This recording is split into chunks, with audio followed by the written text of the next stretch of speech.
Menurut saya ini memang kombinasi dari beberapa faktor, yaitu perbedaan yield antara suku bunga ringgit dengan the Fed, di mana pada saat ini mereka menahan di level 3%, sementara the Fed upper bound di 5,5% dan masih hawkish.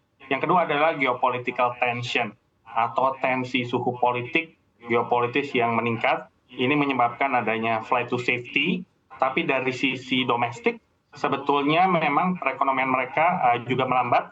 Tadi dikatakan ekspor terhadap Tiongkok menurun, sementara mereka juga memiliki problema domestik seperti meningkatnya hutang rumah tangga, ditambah juga sektor eksternal yang notabene sebagian bergantung kepada pariwisata. Ini mengalami kompetisi yang cukup sengit dari Thailand contohnya. Jadi memang kombinasi dari faktor-faktor tersebut menyebabkan ringgit cukup terpuruk, sementara kita melihat data foreign exchange reserve mereka juga turun ke level 103 miliar pada hari ini, meskipun ini juga seiring dengan penurunan konsolidasi di berbagai bank sentral Asia Tenggara.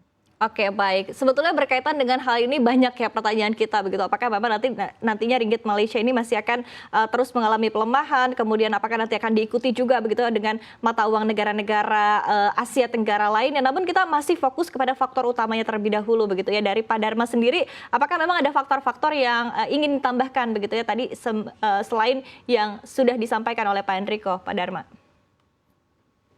Baik, kalau kita perhatikan memang faktor utama ya menyebab pelemahan mata uang ringgit di ASEAN ya khususnya. Memang kita lihat memang secara global ketidakpastian ekonomi ya. Kalau kita perhatikan memang perubahan suku bunga di negara-negara maju, kemudian ketegangan perdagangan antara negara-negara besar dan negara-negara maju ya contohnya, kemudian ketidakpastian geopolitik misalnya, kemudian dapat kita perhatikan bahwa itu sangat mempengaruhi nilai tukar mata uang ringgit dan mata uang negara-negara ASEAN lainnya.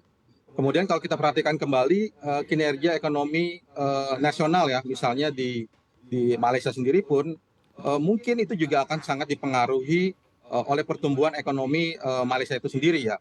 Jadi adanya ketidakseimbangan ya eksternal seperti defisit perdagangan yang tinggi misalnya, kemudian itu juga sangat mempengaruhi kepercayaan investor nantinya, yang menyebabkan mungkin pelemahan mata uang ringgit itu sendiri ya gitu.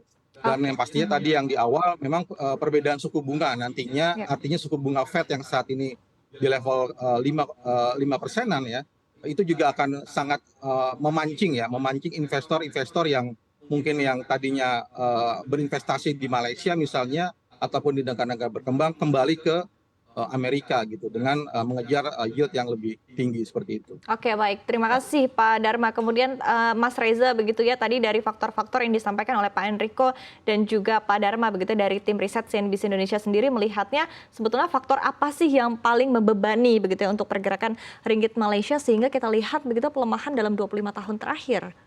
Ya, jadi kalau kita lihat sebenarnya saya juga mengacu pada pernyataan dari Pak Enrico juga, kembali lagi Pak Enrico dan Pak Dharma, memang faktor utamanya ini kita lihat dari dua faktor yang sudah disebutkan.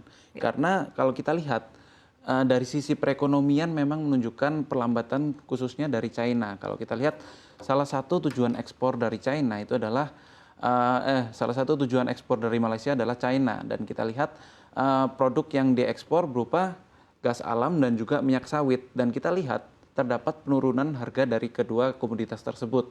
Dan seiring dengan perlambatan ekonomi di China ini menyebabkan dari tingkat ekspor Malaysia ini mengalami perlambatan. Selain itu juga faktor kedua yang menyebabkan permasalahan ini datang dari selisih suku bunga dari The Fed yang lebih hawkish, memiliki tingkat suku bunga yang lebih tinggi dibandingkan suku bunga di Malaysia.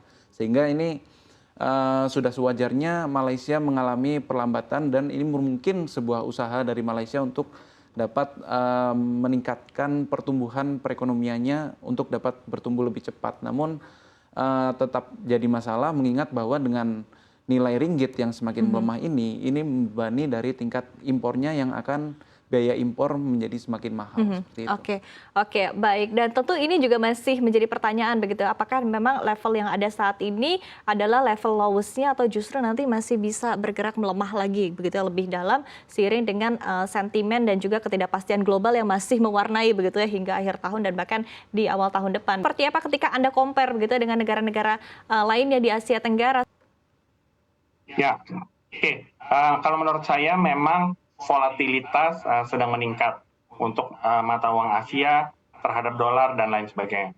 Tapi secara khusus Malaysian Ringgit ini memiliki level psikologis di angka 5. Jadi kalau memang sekarang ini dia akan lewat the worst level since 98 itu, ini kurang lebih sekitar 3-3,5% lagi, itu menurut saya akan cukup dijaga. Jadi memang kemungkinan dia melemah masih ada, tapi toh kalau kita lihat yang terjadi pada saat ini adalah konsolidasi.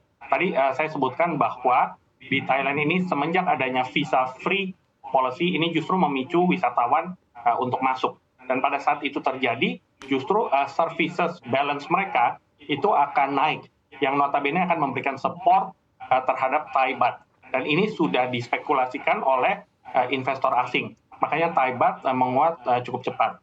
Indonesia sementara kalau kita catat dari kuartal 3, ini net ekspor kita kembali memberikan kontribusi positif.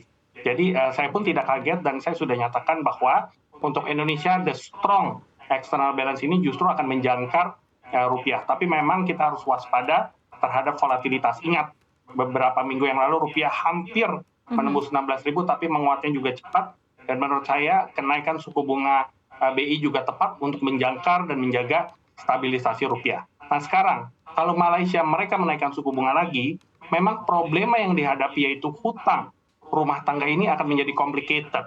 Karena pada saat mereka menaikkan, maka beban hutang bunga tersebut akan naik bagi rumah tangga, yang notabene akan memberikan dampak negatif kembali, sehingga konsumsi akan menurun. Mereka tidak menginginkan hal ini. Jadi the best they can do adalah menjaga di level 3%, tidak menurunkan, tapi kemungkinan menaikkan adalah juga kecil. Jadi kita bisa lihat turunnya cadangan devisa adalah untuk intervensi.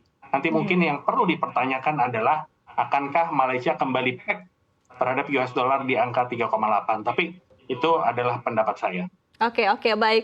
Ini memang kita ketahui begitu bahwa Pak Enrico memang optimis ya Pak ya pandangannya terhadap rupiah begitu ya, sempat disampaikan juga sebelumnya begitu bahwa memang yakin posisi rupiah tidak akan melemah lagi lebih dalam dan bahkan tidak mencapai level 15.600-an begitu ya Pak Enrico. Tapi di satu sisi kalau kita lihat Pak Dharma begitu, apakah memang Anda senada seirama dengan apa yang disampaikan oleh Pak Enrico begitu terkait dengan posisi rupiah, dan seperti apa overview Anda begitu terkait dengan tadi ringgit Malaysia dan ketika kita compare juga dengan mata uang negara lainnya di kawasan Asia Tenggara? Oke, kalau terkait dengan rupiah ya, rupiah seperti yang banyak didiskusikan oleh beberapa analis, mungkin salah satunya adalah rupiah ini kan mungkin akan banyak faktor-faktor fragile-nya ya, dalam artian suku bunga yang saat ini memang menjadi titik acuan, suku bunga Fed, dan pastinya adalah statement. Contohnya adalah minggu ini ya, kalau kita perhatikan, kalau kita ngelihat sendiri pun pergerakan dolar rupiah sendiri pun sekarang agak sedikit melemah karena pasar saya lihat akan wait and see ya, karena minggu ini ada beberapa pejabat Fed termasuk Jeremy Powell yang akan mengeluarkan statement ya. Jadi itu yang akan berimbas pada pergerakan currency nantinya, karena bukan tidak mungkin kebijakan Fed nantinya bisa menjadi salah satu tolak ukur dari pergerakan currency khususnya mata uang dolar terhadap rupiah. Dan untuk Malaysian Ringgit sendiri pun kalau kita perhatikan tidak berbeda jauh ya dengan Indonesia. Tapi kalau kita melihat sendiri memang dampak dari perbedaan suku bunga sendiri dan yield sendiri pun di Asia, menurut saya sendiri pun ini masih menarik investor untuk masuk ke Indonesia ketimbang ke Malaysia itu sendiri gitu. Jadi apa yang terjadi ke depannya adalah pergerakan dolar rupiah saya rasa untuk kurun waktu sampai dengan akhir tahun saya rasa tidak akan terlalu banyak tertekan. Walaupun demikian kita melihat memang beberapa faktor-faktor yang kemarin pernah diupayakan pemerintah ya terkait dengan kebijakan DHE misalnya, itu pun masih perlu dianalisa kembali gitu loh nantinya. Pastinya juga akan berdampak, mungkin nantinya berdampak positif buat rupiah. Walaupun demikian kita harus tetap optimis bahwa rupiah mungkin sampai akhir tahun bisa mencapai level-level yang mungkin highest-nya mungkin di level 16 ribuan gitu loh.